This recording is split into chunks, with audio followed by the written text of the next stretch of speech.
Today I want to discuss a deeply disturbing issue: violence involving young people and what it tells us about the environment in which our children are growing up. In recent months, we have witnessed a number of tragic incidents involving very young people and violence in the schools.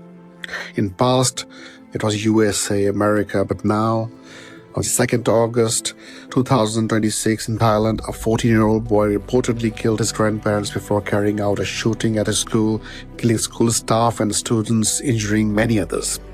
He later died by suicide. Investigators have been examining a range of possible factors, including his psychological state, school-related stress, online activity, and exposure to previous violent incidents. Then, on 18th of August 2026, in Philippines, a 9th grade student reportedly shot another student at school, killing one student and injuring others before dying by suicide.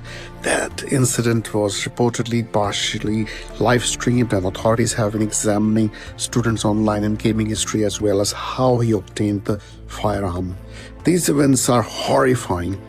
Investigators have been examining possible factors including psychological distress, school pressures, online activities, and access to weapons. But we must be careful. YouTube, video games, academic pressure, or depression alone do not turn children into killers. Violence is usually much more complicated and complex.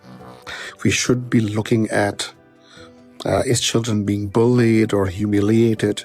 Is there excessive academic pressures? Is child isolated from family and friends? Has their sleep deterioration? Are they spending excessive time online? Have they become unusually angry or aggressive? Are they showing an unusual interest in death, weapons, or previous violent attacks? So, depression in young people does not always look like sadness, and this can appear as irritability, anger, aggression, withdrawal, poor sleep, and hopelessness. Then, children today have access to YouTube, TikTok, Instagram, gaming communities, and enormous amounts of online content. Most children who play violent games or watch disturbing content do not become violent.